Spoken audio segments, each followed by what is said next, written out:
Selamat pagi Sobat AM yang dikasih Tuhan.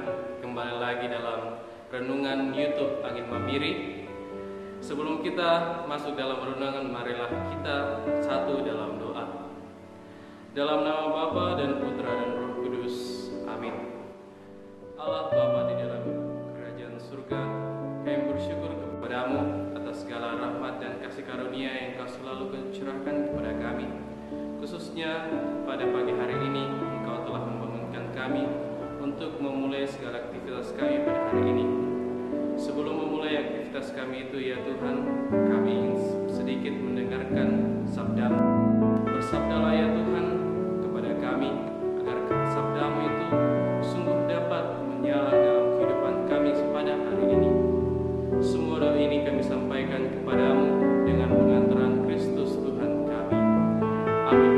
Dalam nama Bapa dan Putra dan Roh Kudus. Amin. Inilah Injil Yesus Kristus menurut Lukas. Dimuliakanlah Tuhan.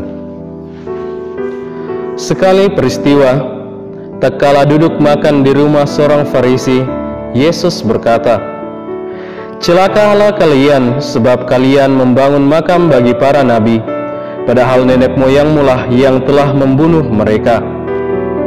Dengan demikian kalian mengakui bahwa kalian membenarkan perbuatan nenek moyangmu, sebab mereka telah membunuh nabi-nabi itu, dan kalian membangun makamnya.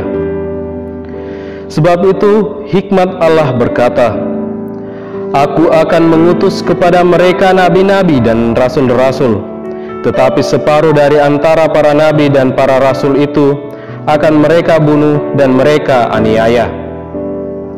Maka dari angkatan ini akan dituntut darah semua nabi yang telah tertumpah sejak dunia dijadikan, mulai dari darah Habel sampai kepada darah Zakaria yang telah dibunuh di antara mezbah dan rumah Allah. Bahkan aku berkata kepadamu, semuanya itu akan dituntut dari angkatan ini. Celakalah kalian, hai ahli-ahli Taurat, sebab kalian telah mengambil kunci pengetahuan. Kalian sendiri tidak masuk ke dalamnya, tetapi orang yang berusaha masuk kalian halang-halangi." Dan setelah Yesus berangkat dari tempat itu, para ahli Taurat dan orang Farisi terus-menerus mengintai dan membanjirinya dengan rupa-rupa soal. Dengan itu mereka berusaha memancingnya supaya mereka dapat menangkapnya berdasarkan sesuatu yang diucapkannya. Demikianlah sabda Tuhan. Syukur kepada Allah. Sobat AM yang sama dikasihi Tuhan, dalam bacaan Injil pada hari ini, sebenarnya ingin menyampaikan bacaan Injil dari hari Senin sampai hari ini tentang sabda celaka yang diucapkan Yesus bagi ahli Taurat dan orang Farisi. Ketika orang Farisi dan ahli Taurat menganggap tradisi nenek moyang dan semua kebaikan masa lalu adalah sesuatu yang utama dan selalu harus diperhatikan, Yesus justru menunjukkan kekurangan nenek moyang mereka yang telah membunuh para nabi yang telah diutus Allah kepada orang-orang Farisi dan khususnya kepada bangsa Israel.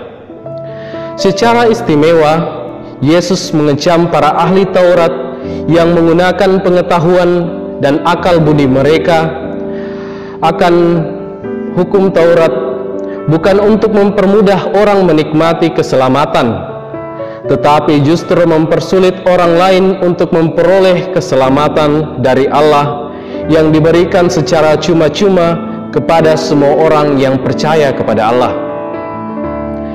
Yesus mengecam para ahli Taurat dan orang Farisi dengan berkata, "Celakalah kamu." Kata ini merupakan kata yang sangat keras yang diucapkan Yesus untuk mengecam kejahatan dan pelanggaran-pelanggaran yang telah dilakukan para ahli Taurat dan orang Farisi. Celakalah kamu, karena dengan pengetahuan yang kamu miliki, kamu telah menghalangi orang lain untuk masuk atau menerima keselamatan dari Allah. Kritik pedas yang dilontarkan Yesus tersebut bukan membuat para ahli Taurat dan orang Farisi jerah atau bertobat dan melakukan apa yang semestinya, tetapi para ahli Taurat dan orang Farisi malahan semakin gencar dan berusaha untuk mencari kesalahan-kesalahan dan titik lemah Yesus supaya mendapatkan alasan untuk mengecam dan menghukum Yesus atau bahkan membunuh Yesus dalam kehidupannya.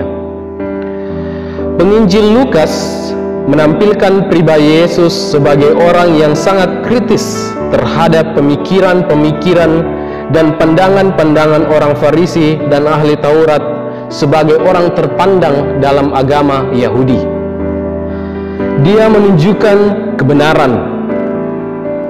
Tanpa takut, ia mengecam kesesatan yang dipropagandakan oleh orang Farisi dan ahli Taurat. Di sini, Yesus ingin menekankan aspek kebenaran dan keselamatan.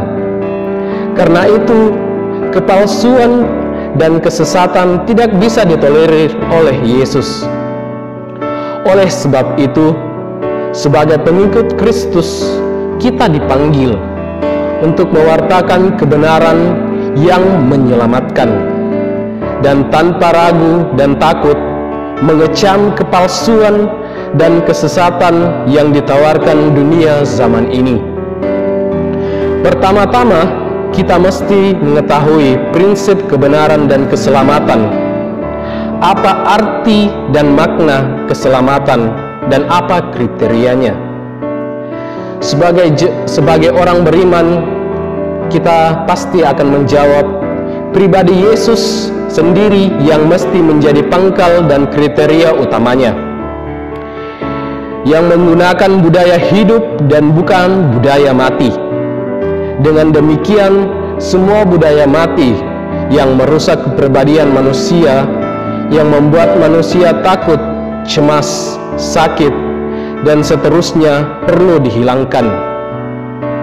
Budaya hidup selalu menyelamatkan, mengembirakan, menghidupkan, dan membuat orang optimis akan hidupnya, akan perbuatan-perbuatan baik yang mereka lakukan. Itulah yang mesti diungkapkan oleh semua pengikut Kristus dalam kehidupan keseharian mereka.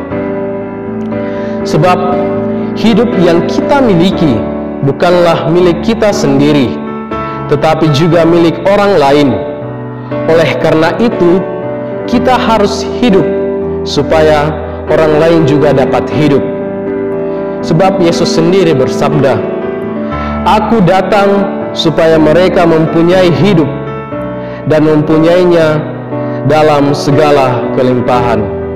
Semoga demikian. Amin. Marilah kita menutup renungan kita pada hari ini dengan doa. Dalam nama Bapa dan Putra dan Roh Kudus. Amin. Allah Bapa di dalam kerajaan surga, kami bersyukur kepadamu atas sebagian kecil dari sabdamu yang boleh kami renungkan pada pagi hari ini. Semoga sabdamu yang telah kami renungkan itu dapat berdaya dalam kehidupan kami setiap hari, khususnya dalam aktivitas-aktivitas yang akan kami lakukan. Semua doa ini kami sampaikan kepadamu dengan pengantaran Kristus Tuhan kami. Amin. Dalam nama Bapa dan Putra dan Roh Kudus. Amin.